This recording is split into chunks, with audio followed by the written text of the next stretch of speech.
पुष्पा 2.5 अक्षर नाम छोटा है। পুষ্পা 2 সিনেমার প্রিমিয়ার শোতে দর্শকদের ভিড়ে পদদলিত হয়ে এক নারী নিহত ও তার ১৩ বছর বয়সী সন্তান আহতের ঘটনায় দায়ের করা মামলায় গ্রেফতার হয়েছেন দক্ষিণী সিনেমার সুপারস্টার আল্লু অর্জুন।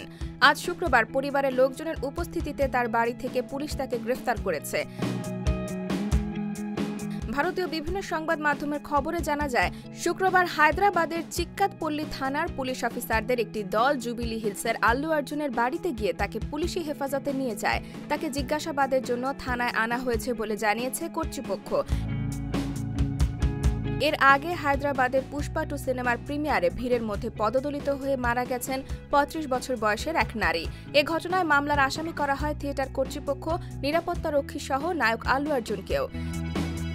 জানা যায়, গত ৪ ডিসেম্বর রাতে হায়দ্রাবাদের এই সিনেমার প্রিমিয়ারে অনুরাগীদের উপচে পড়া ভিড় ছিল সন্ধ্যা থিয়েটারের বাইরে। এমনকি ভিড় সামলাতে গিয়ে হিমশিম খাচ্ছিল স্থানীয় পুলিশ। পরিস্থিতি সবচেয়ে বিশৃঙ্খল হয়ে ওঠে যখন থিয়েটারের সামনে পৌঁছান দক্ষিণী তারকা আল্লু অর্জুন। তাকে সামনে থেকে দেখতে গিয়ে অনুরাগীদের মধ্যে উত্তেজনা শুরু হয়। এমন পরিস্থিতিতেই পদপিষ্ট হয়ে মৃত্যু হয় ৩৫ বছর বয়সী নারী রেবতীর। তার ১৩ বছরের ছেলেও দুর্ঘটনার শিকার হয়েছিল। তার অবস্থা আশঙ্কাজনক বলে জানা গেছে।